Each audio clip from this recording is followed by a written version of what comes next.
भारत आज चांद पर पहुंच चुका है। वैसे तो देश के करोड़ों लोग आज इसरो के वैज्ञानिकों की तारीफ कर रहे हैं, लेकिन बहुत से ऐसे भी हैं जो इस मिशन की अहमियत पर सवाल उठा रहे हैं। वो पूछ रहे हैं कि चांद पर जाने से भारत को क्या फायदा होगा। आखिर क्यों भारत सरकार अपने देश की जगह दूर अंतरिक्ष में जाने के लिए करोड़ों रुपए खर्च कर रही है। इस सवाल का जवाब खुद विक्रम साराभाई ने कई सालों पहले दे दिया था। Vikram Sarabhai Indian space programme के फादर माने जाते हैं। एक बार नेहरू जी ने साराभाई से कहा था कि भारत एक गरीब देश है, यहाँ बेरोजगारी, अशिक्षा और भ्रष्टाचार जैसे कई सोशल प्रॉब्लम्स हैं। हम एक स्पेस प्रोग्राम को अफोर्ड नहीं कर सकते। तब साराभाई ने जवाब दिया कि भारत एक गरीब देश है, यहाँ बेरोजगारी, अशिक्षा और भ्रष्टाचार जैसे सोशल प्रॉब्लम्स भी हैं, लेकिन इसी वजह से हमें एक स्पेस प्रोग्राम की जरूरत है। आपको क्या लगता है कि जब चंद्रयान 3 मिशन अनाउंस हुआ था तब अचानक ही रशिया ने भी लूना मिशन को क्यों लॉन्च कर दिया था? चंद्रयान 3 को 41 दिन लग गए चांद पर पहुंचने में, लेकिन रशिया का लूना 25 मिशन 10 दिन में चांद पर भारत से पहले लैंड करना चाहता था। रशिया भारत को दिखाना चाहता था कि वो हमेशा हमसे आगे रहेगा, लेकिन आज सब जानते हैं कि लूना 25 मिशन क्रैश हो चुका है। वहीं दूसरी तरफ विक्रम लैंडर ने सॉफ्ट लैंडिंग कर ली है। आखिर क्यों रशिया इस रेस को जीतना चाहता था? इसकी कोई तो बड़ी वजह रही होगी ना।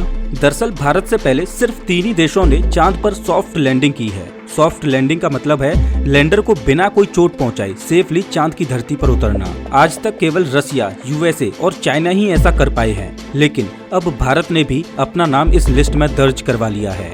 भारत से पहले बाकी के जितने भी देश हैं वो इन तीनों बड़े देशों से ही अपने सैटेलाइट मिशन या स्पेस मिशंस बनवाते थे, जिसके बदले में उन्हें ढेर सारे रुपए दिए जाते थे।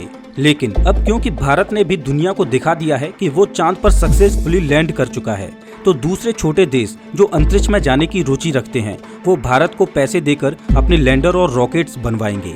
और जो लोग नहीं जानते उन्हें बता दूं कि स्पेस एक $1 बिलियन इंडस्ट्री है।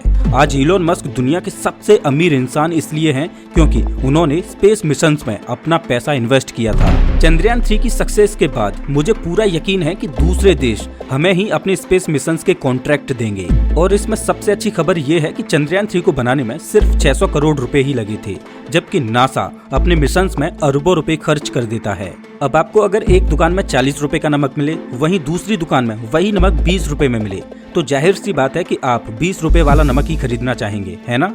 पूरी दुनिया के देश जानते हैं कि स्पेस के जरिए वो अरबों खरबों रुपए कमा सकते हैं, इसीलिए तो सभी के बीच एक रेस सी छिड़ी हुई है। पहले केवल रशिया और यूएसए ही इसमें दौड़ रहे थे, लेकिन अब इंडिया के आ जाने की वजह से वो बहुत ही नर्वस हो गए होंगे। चंद्रयान 3 की सॉफ्ट लैंडिंग का मतलब है कि इसरो अब अगले चरण के लिए तैयार हो गया है, यानी कि भारतीय एस्ट्रोनॉट्स को चांद पर भेजना। गगनयान मिशन इसी चीज को फोकस में रखकर डेवलप किया जा रहा है, हालांकि इसमें अभी बहुत देर है। सबसे पहले तो आपके लिए ये बात जानना जरूरी है कि चांद पर सॉफ्ट लैंडिंग करना मार्स पर लैंड करने से भी ज्यादा मुश्किल है।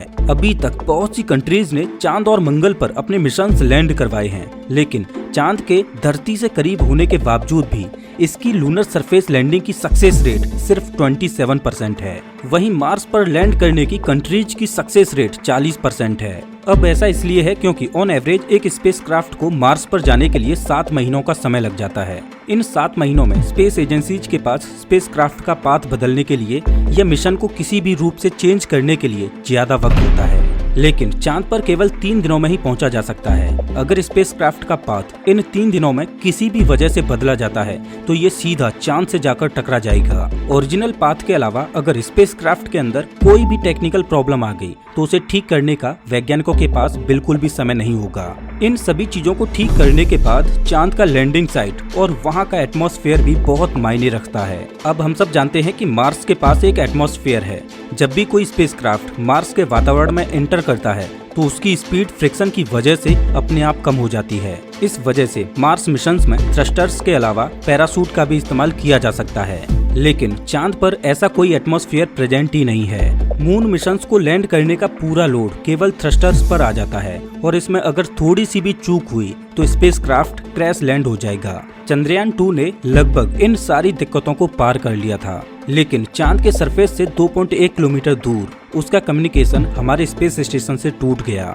और जैसा कि मैंने अभी आपको बताया कि अगर छोटी सी भी टेक्निकल टेक्निकल प्रॉब्लम हुई तो वैज्ञानिकों को लगभग ना के बराबर वक्त मिलता है उसे ठीक करने के लिए। इसी वजह से चंद्रयान 2 फेल हो गया। इसरो के वैज्ञानिकों ने चंद्रयान 3 को मून की जिस लोकेशन पर लैंड करवाया है वो भी बहुत ही दिलचस्प है। ये तो आपको पता ही होगा कि विक्रम लैंडर को चांद के साउथ पोल पर उतारा गया है, जहाँ पर आज तक किसी भी देश ने अपने स्पेस मिशन को लैंड नहीं करवाया है। इसकी भी एक खास वजह है, चांद के साउथ पोल पर तापमान अत्यधिक प्रभाव से बढ़ता घटता है, क्योंकि चांद को धरती के इर्द गिर्द अपना एक रोटेशन खत्म करने में करीब 28 दिन का समय लगता है।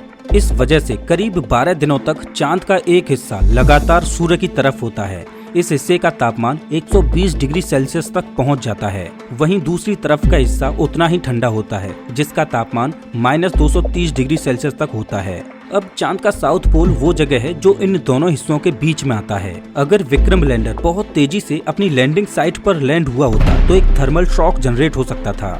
ये थर्मल शॉक विक्रम लैंडर को चकनाचूर कर देता, लेकिन इसरो के वैज्ञानिकों ने बहुत ही विस्तार से लैंडिंग साइट की जांच की और ग्रीन लाइट मिलने के बाद ही विक्रम लैंडर को धीरे धीरे थ्रस्टर्स की मदद से लैंड करवाया। अब थ्रस्टर्स को अपनी फुल पावर से इस्तेमाल करने के लिए भी इसरो के वैज्ञानिकों ने एक बहुत ही बुद्धिमान तरीका लगाया। 14 जुलाई को जब चंद्रयान 3 मिशन लॉन्च हुआ था, तब उसने सबसे पहले धरती के चारों ओर 5 बार चक्कर लगाए। हर चक्कर के साथ उसने अपना ऑर्बिट धीरे धीरे ऊपर किया। इससे हुआ ये कि वो चांद की तरफ बिल्कुल एक स्लिंग शॉट या गुलेल की तरह उड़ गया। डीप स्पेस में जाने का ये तरीका बहुत सारे पैसे और फ्यूल दोनों ही बचाता है। एक बार जब विक्रम लैंडर मून के ऑर्बिट में पहुंच गया तो उसके पास ये एक्स्ट्रा फ्यूल था, जिससे कि लैंडर के थ्रस्टर्स को फुल पावर के साथ बिना डरे इस्तेमाल किया जा सकता था। वहीं दूसरी तरफ अगर रसिया के लूना 25 की बात की जाए तो उन्होंने एक बहुत ही पावरफुल और महंगे रॉकेट का इस्तेमाल किया था, जिसकी मदद से वो 6 ही दिनों में चांद के पास पहुंच गए। लेकिन प्रपल्सन मैन्यूवर में गलत कैलकुलेशंस की वजह से वो सीधा लूनर सरफेस से जा टकराया। पिछली बार की तरह इस बार भी कम्युनिकेशन सिस्टम में प्रॉब्लम ना आए, इसीलिए विक्रम लैंडर को धूप में खड़ा रखा जाएगा ताकि सोलर पैनल से वो लगातार इंफॉर्मेशन को इसरो तक रिले करते रहे। इसी बीच प्रज्ञान रोवर लगभग 14 दिनों तक चांद की सतह पर यहाँ वहाँ घूमेगा और जरूरी डेटा कलेक्ट करेगा। ऐसा समझ लीजिए कि अभी ये मिशन आधा ही पूरा हुआ है। अगर चंद्रयान 3 पूरी तरह से सफल हो जाता है तो हम पृथ्वी की क्रिएशन से लेकर एवोल्यूशन तक की थ्योरी को प्रूव करके दिखा सकते हैं। दरअसल दुनिया भर के वैज्ञानिकों का मानना है कि चांद के साउथ पोल पर बर्फ की फॉर्म में बहुत सारा पानी मौजूद है। वहाँ के अंधेरे कोनों में जो पानी मौजूद है वो तब से वहाँ मौजूद है जब से धरती और चांद बने थे।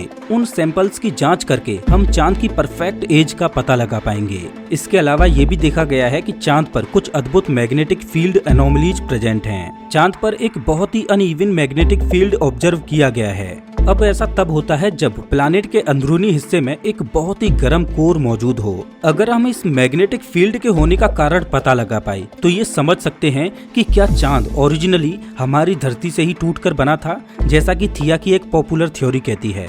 हालांकि ये तो बहुत ही बड़ा सवाल है जिसका जवाब शायद ही हमारा विक्रम लैंडर और प्रज्ञान रोवर दे पाए, लेकिन एक उससे भी बड़ी चीज है जो चंद्रयान 3 करने वाला है। दरअसल चांद हम इंसानों के लिए एक बहुत ही अच्छी लोकेशन इसलिए भी है क्योंकि वहाँ से हम धरती को देख सकते हैं और वहाँ से ऐसा डेटा कलेक्ट कर सकते हैं जो धरती की सतह से मिलना इम्पॉसिबल है। चंद्रयान 3 में शेप यानी कि स्पेक्ट्रोपोलरिमेट्री ऑफ हैबिटेबल प्लैनेट अर्थ नाम का इंस्ट्रूमेंट लगा हुआ है। इससे हमारी धरती जो कि एक हैबिटेबल प्लैनेट है उसका एनवायरमेंटल डेटा कलेक्ट किया जा सकेगा। इसका फायदा ये होगा कि अगर हम दूर किसी सोलर सिस्टम में कोई हैबिटेबल एक्सोप्लैनेट होने का सबूत खोज लेते हैं तो हम उसके डेटा को पृथ्वी के इस डेटा से कंपेयर करके देख सकते हैं कि क्या इंसान वहां जिंदा रह पाएंगे या नहीं। क्या अब आप समझ पा रहे हैं कि चंद्रयान 3 हमारे देश के लिए इतनी बड़ी उपलब्धि क्यों है? मुझे यकीन है कि चंद्रयान 3 तो बस एक शुरुआत है। अगले कुछ सालों में इसरो के वैज्ञानिक ऐसे कारनामे कर दिखाएंगे जिससे दुनिया की आंखें खुली की खुली रह जाएंगी।